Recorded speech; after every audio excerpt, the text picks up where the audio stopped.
Good afternoon, everyone. As most of you know, my name is Trish McFarland, and I am the president of the Delaware County Chamber of Commerce. And we're delighted to have Alex Ron, who's our government affairs consultant, and he's vice president at Warner Associates. And Alex will be giving us an update on the state budget. And if you have any questions or you need more information, we will offer time at the end and probably as Alex goes through. So Alex, take it away. Great, thank you. So as Trish mentioned, I'm with a firm called Warner Associates. We're a contract lobbying firm based out of Harrisburg. We do some federal stuff as well. But the Chamber has been a long-time client, honestly my first client, so it's been great to work with them.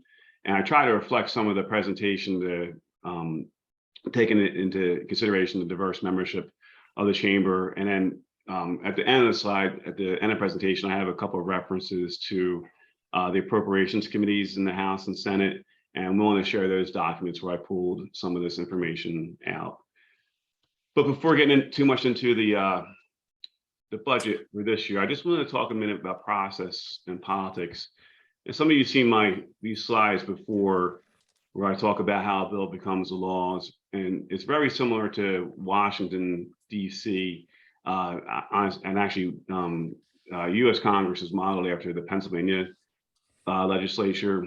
Typically with a piece of legislation, once it's introduced, it goes to a committee and is vetted through a committee before going to the floor, where it's also vetted and then goes to the opposite body, House to Senate, Senate to House, and the process repeats. And then even the most obscure bills, every one of those steps has some lobbying and advocacy added to it.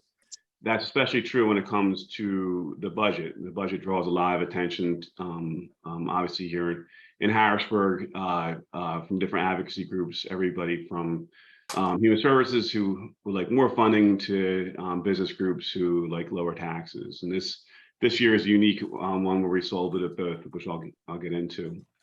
However, with the budget process, unlike a typical bill, which is bottom up through that process here in the slide, the budget process is a little bit different. The legislative leaders between the House and the Senate negotiate a package with the governor, and once that package, that negotiations is finalized, they have to go back and present to their respective caucuses. And sometimes that delays the process because they have to go get the votes, and there's not always enough votes. And like it or not, the state is majority on the legislature Republican, and the governor is obviously Democrat. So that was a little bit of a delay, part of the delay for this year, where we had a budget passed July 8th instead of June 30th. And with the caucuses in mind, as you can see from the slide, very diverse state across the board. The cities are typically a little more blue, the rural areas a little more red, with some purple in between, and all politics is local. And very well. Hope you can hear me okay. And with that in mind, legislators do a pretty good job of representing their local constituents. So that process, again, sometimes delayed as they try to collect those votes. So with the process sort of explained there, hopefully, okay. A little bit about this year's budget. So quick overview. So finalized July 8th, as I mentioned, it was a little bit late, June 30th is the deadline. For $2.8 billion state funds, $2.5 billion in federal funds, roughly, is a $3.4 billion or 8.8% increase from last year's fiscal year. A $2.1 billion transfer to the rainy day fund for a total of $5.5 billion. In no small part that this year's state revenues were $5.6 billion over estimate due to the strength of the economy. And then there's some estimates that for next year, there'll be ending balance of $3.6 billion surplus. And some of that's reflected here in this graphic. As you can see, I'll cover this a little bit. Education is not by far, but one of the biggest parts. Other human services, a debt service, the ARP, the American Rescue Plan, and then corrections and higher education. So here's some items of interest for that I pulled out for here for the chamber. First and foremost, the corporate net income tax. There was a reduction. First time this saw a change since 1995. And based on some estimates, some analysis, Pennsylvania goes from the highest in the country to the 6th lowest by 2031. And that's because the CNIT is cut in half over 9 years, started with 1 full percent for 2023, from 9.9 to 8.99, and then 0.50% each year until reaching 4.99% in 2031. And as mentioned, I try to reflect, our diverse membership. We have a monthly government affairs meeting. Some of you are involved in that, as well as the board. One of the things that's come up at the government affairs committee pretty often is childcare. So there's a new program, newly created tax credit for childcare assistance. And I see some accountants on the phone, and maybe explain this better than I can at the end of this, but it's based on the federal tax credit, and the maximum credit for families with income over 42,000 is 180 for one child, 360 for two, and for lower income families with income of 15,000 or less, 315 for one child, 630 for two or more children. Some other tax changes. This one's interesting. The first on the airport land development zone. It's a newly created tax credit. I'm not sure how much it applies to the Philadelphia airport, but some more information will come out as the departments, in this case, DCED, put together regulations and forms for this. But essentially, it's for jobs created, $2,100 per new job created in these zones. The chamber is a longtime advocate for the film tax credit. We have at least one, maybe two studios in and around Delaware County. That was increased from 70 million to 100 million.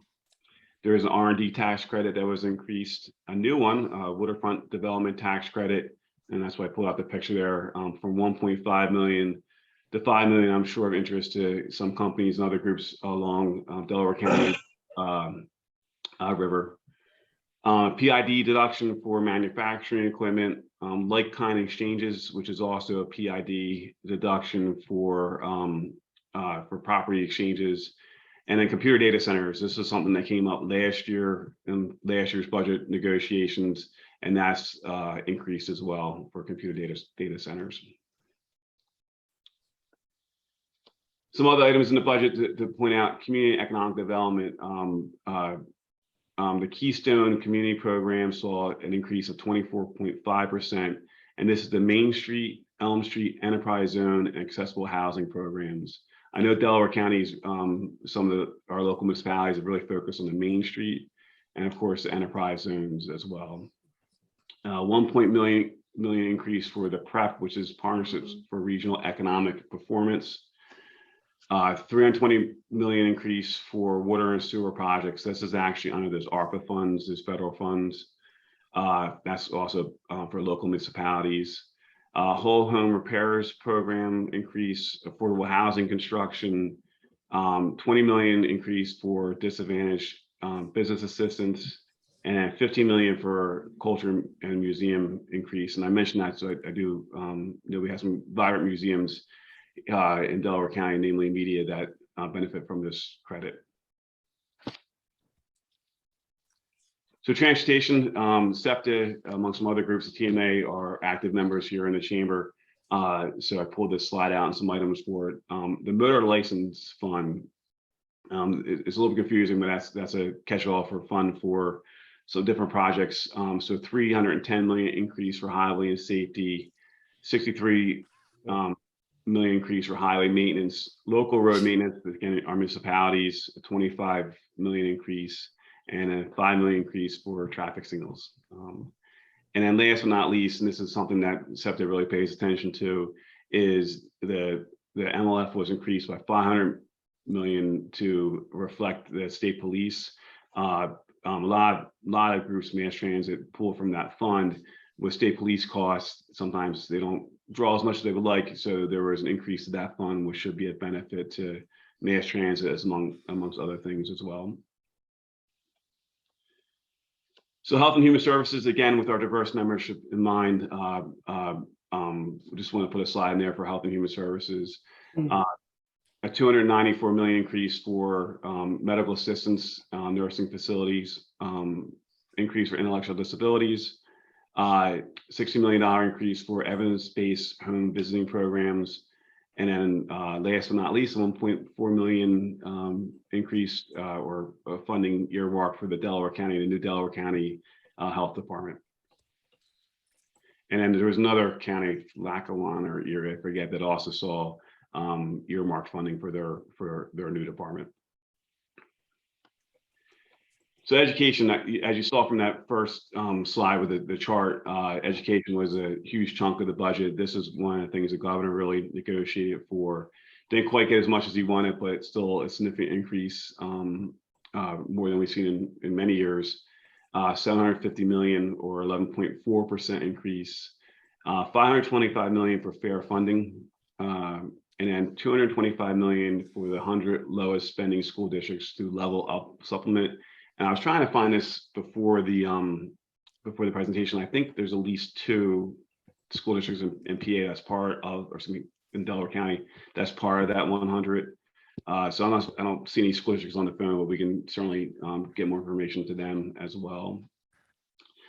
I won't go through all these bullets, but $95 million for physical safety grants to address the school safety issue. There's some money for pre-K and Head Start subsidies, and this is something that comes up pretty often in chamber discussion for the workforce development initiatives that the chamber is heavily involved in. Public libraries saw an increase, career and technical education as well. The EITC, this does come up sometimes in discussions of the chamber, but $125 million increase for EITC. And then of course our community college is important to the chamber. They saw 11, well, not they, but the community colleges across the state saw $11.3 million increase for their operating costs, and then a $2.1 million increase for capital funding. So I sort of blew that quickly, hoping for some questions and comments, and then I'll share this with the group, but both the House Appropriations Committee for the Democrat Caucus and the Senate Appropriations Committee for the Republican Caucus just yesterday put out some really great documents that we can share around that has a lot more information. But I just wanted to cover the highlights, and then I had those documents up in case anybody has any more detailed questions and comments.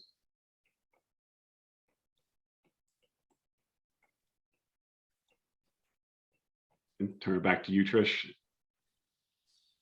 All right, sounds good. We can, if you don't want to take yourself off mute or, put your camera on and you want to put a question in the chat, we're more than happy to answer that. Or if you think of something later, please feel free to email us and Alex can either give you the information or find it for you. So we'll just wait another second to see if anybody has any questions. And I'll just remind everybody that we do have a Government Affairs Committee that meets the first Friday of every month at 8 a.m. So if you don't already attend those meetings and you would like to, please send me an email or shoot me a note in the chat, and we can get you signed up for that as well. And I see Drake asked for a copy. Hey, Alex. Okay. Good, Mike. I had a question, sorry. Can you walk through the corporate net income tax reduction again? I think you said it's over a number of years that it's going to be reduced. Yep. What happens if is that going to be changed in a year where they?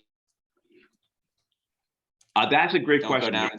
Let me look into that. I think it's set. I think it's where I'm looking for codified, where it can't be impacted at this point. It is over 9 years. And again, 1.1% for the first year for a full 1% reduction from 9.9 to 8.9, and then 50 cents, or excuse me, not 50 cents, 0.50% each year until 2031. I do think it's codified where they can't touch it, but let me double check that. It's a great question.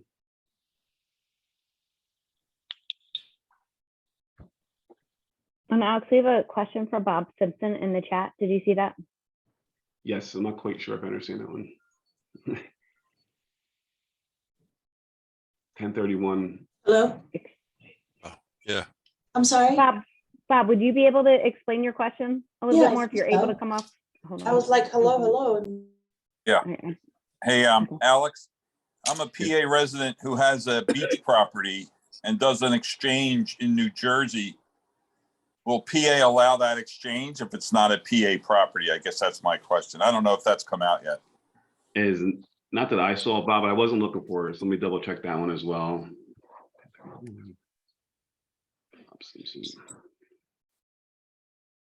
I don't think whatever it's been previous, I think it stays the same. But let me double check.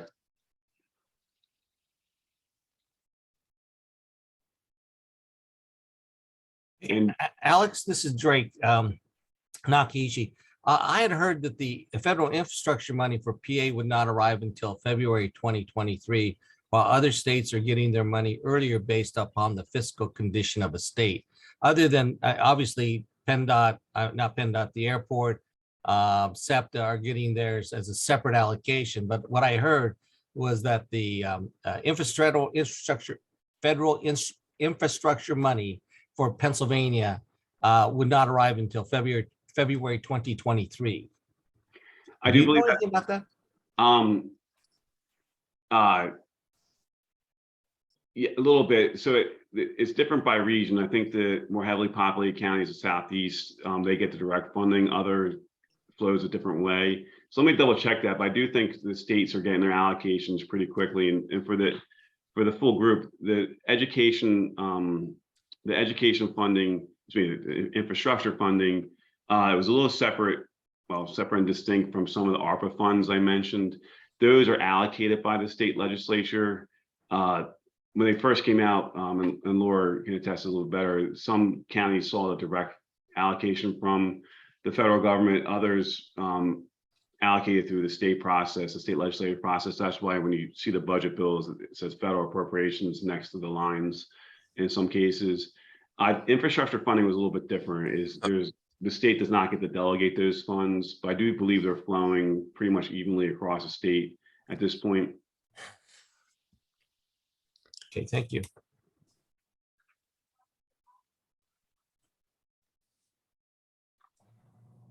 Alex, Bob is asking about the film credits. I know you touched on it. I guess this question is permanent or still year to year? I know that it was changed, but Year to year. Year to year, okay. And Bob, it was increased. Yeah, increased, but it'll still be year to year. And there's some other things. Again, I try to cover topics that came up in previous meetings with the Government Affairs Committee and the board. But that question applies to some other allocations, namely those ARPA funds where they try to really do a one-time spending. I didn't cover it in the presentation, but there's a property tax rebate for seniors. That is one-time funding for low-income seniors in particular. I think it's 140 million. Now, in one of the slides I showed, there was an estimate there will be a surplus at the end of next year. There's a chance that might get continued, but they try to be very clear on some of these one-time spending funds with that property tax rebate in particular.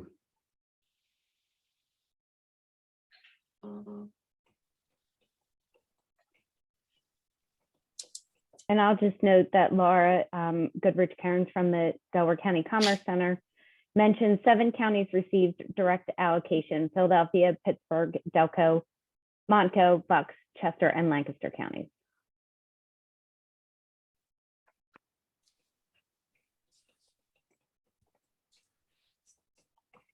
So we're hopefully waiting for some more questions. And I kind of glossed through it, not knowing how long some of those other slides would take, but the advocacy piece for the chamber is so critical, and it's been very helpful how involved all of you have been. We try and set up some tools. We have an advocacy page. We obviously have our Government Affairs Committee meeting that we bring up, we brought pretty consistently here at this presentation. It's great to get the feedback. Sometimes we miss stuff. Again, we have a diverse membership. We do have a diverse membership where we try to capture all these things. And most chambers, Delaware County in particular, is unique that we have a great human services community that's members, nonprofits, but we have our mom and pops as well as our corporate businesses, larger corporations, where we try to take all of that in mind when we're doing our advocacy. And this budget is a unique one where you saw a tax decrease, namely that CNIT, as well as a general fund increase across the board. And I should have mentioned it was roughly 2.9% for all budget lines. Some saw a little bit more. So a good budget for our membership in the whole. And thank you to all of you that took action, either on your own or through the chamber chamber resources.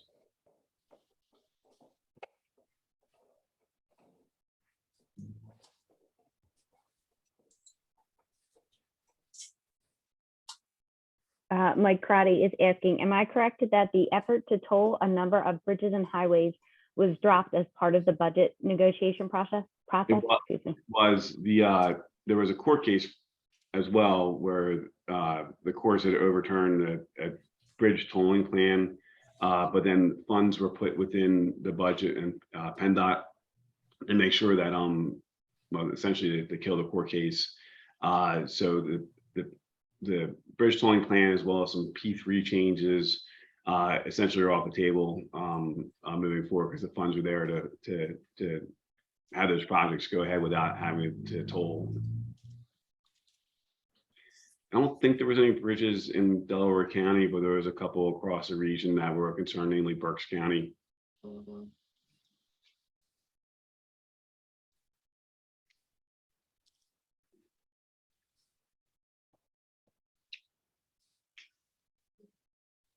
All right.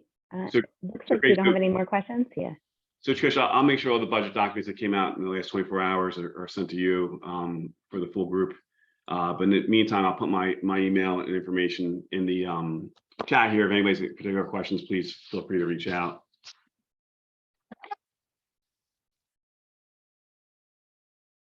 Okay. Well, thank you, Alex. Thanks for making the time today to answer questions on the state budget in this unprecedented year that we're really excited about, the lesser tax. So thank you all. And again, as I mentioned, if you want to join our Government Affairs Committee, please do so. Send me a note and we can get you on that email list. Thank you so much. Great. Thank you.